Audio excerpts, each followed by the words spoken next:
everybody continued to play, and it was a couple seconds until the goal light went on. Like, he went to go celebrate with whoever else was playing the point, who passed it to him, and nobody else realized it was in, except probably Bobrovsky. That was one of those goal scorer goals. Wow. Now, did you know the Nugent Hopkins goal was in? Because that was like bang, bang, in and out too. Yes, I saw that one. I'm glad you mentioned him. He is far from 100%, I think. And I thought he played one of the best games I ever seen him play. Yeah. It was interesting how Kevin pointed out that he didn't like that Nugent Hopkins took the face-off on that 5-on-3 goal they gave up, because he hasn't been taking many face-offs. Like, he's clearly got some hand, wrist thing, and he keeps it pretty guarded. Like, you know, he walked into the building the other night, his hand was in his pocket. There's obviously something there. I thought that was a really good point by Kevin, but I thought Nugent Hopkins was fantastic. I thought he had a great game. I thought there were a lot of players in that game, particularly for the Oilers, who were great. It was a great hockey game. I mean, there's just fantastic hockey, and I think both of these teams are too smart, too mature to let what happened tonight allow them to take their eyes off the prize. Too mature and too smart. Nugent Hopkins, nearly 24 minutes. No face-offs in Game 3. Did take 2 in Game 4. And the Florida Panthers, Elliot, I mean, up until this series, they were unbeatable when having a lead after any period in the playoffs. You knew that wasn't going to last forever. But the fact that the Oilers have done it twice to them, and in particular how it happened on Thursday, it is really hard to fathom. Incredible drama. Unbelievable drama. We'll see what they do. Like, with Stetcher only playing 4 minutes, do they go back to Klingberg? Yeah. That'll be one. You know, Evander Kane got benched. He took his penalty at 10:38 of the first. And after he got out of the box, he didn't take another shift until 11 seconds were remaining. And he kind of got demoted a little bit. You know, we'll see what that means. Kane has had an excellent playoffs. He's hit a bit of a wall here. We'll see what that means for game number 5. Just can't wait.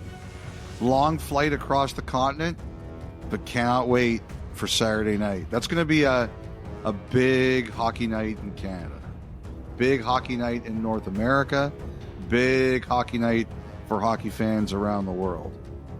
Kyle, big game. BIGGGGGGGG. That's a lot of G's. Big. Final Saturday of the NHL season, Game 5 from Edmonton. Final Saturday night. Oh, it's so fun. Not a bad one to wrap up with, I might add. No. Can't wait. I know you're all there. Cannot wait for this game. Super excited. I'll say this. You know me, Kyle. I don't like to complain about refereeing, and Edmonton had a lot of problems in the first period without complaining about the refereeing. I didn't like that one. I didn't like the miss on the high stick on the third goal. The one where Stetcher got hit, and I didn't like the no penalty when Bouchard was hit from behind by Verhaeghe. I thought that was boarding. There was a couple there. Yeah. The icing early in overtime. Anyway, it's a fast game, but you're right. Those two were like, okay. I know what Evander Kane said after Game 3. It was like, come on. Like, Edmonton walked themselves into big trouble in Game 3 and walked themselves into big trouble in Game 4. They climbed out of that hole. But those two calls, or non-calls, they sat with me a bit. I really thought in the Verhaeghe case, they could have called the major and then looked at it. Sometimes I wonder if they're told not to use that call as a bailout, but I thought that was a situation where they could have done it. Well, especially with the way Bouchard went down, too. I don't think anyone would have... There shouldn't have been much issue with them if they wanted to take a second look at that, especially after seeing the replay. I agree. All right. Anything else on the game? No, I think so. No, I think so. Is that what I said? No, I think so. I knew what you meant. It's 1 o'clock, 1:30. You should just leave that in. No, I think so. Oh, God. Actually, I did want to shout out Jeff Skinner. I gave him some good minutes. He disrupted in all the right ways a few times. That might have been the biggest game of Jeff Skinner's career. Might have been. He didn't. Yeah, and probably. You're right. He didn't get the most minutes, but he gave them good minutes.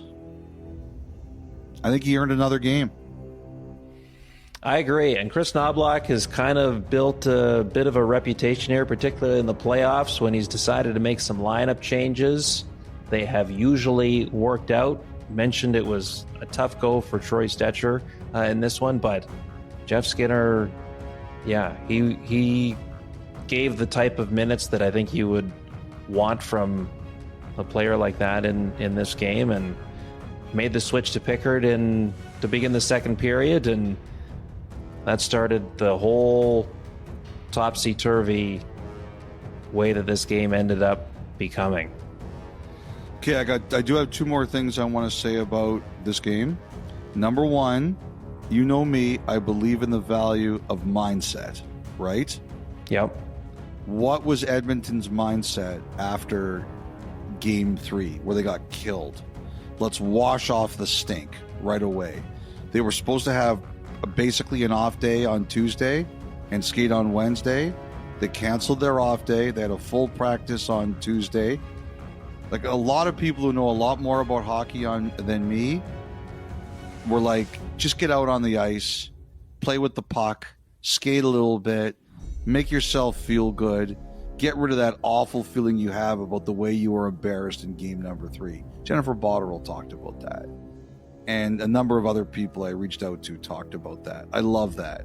Then they have an optional on Wednesday. 16 guys go out, including your 2 best players.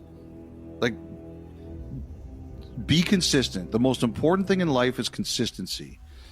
Even if they had a terrible game, the fact is the Oilers are in this position for the second year in a row.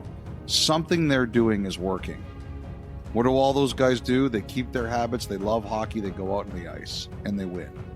I don't think those things are a coincidence. I think when you have a routine that really works for you, you try to stick to that routine as much as possible. So that really stuck out to me. From how they chose to go about their business after the loss. And it worked for them. Panthers prioritize rest. It often does do them good. Oilers wanted to keep working at things, and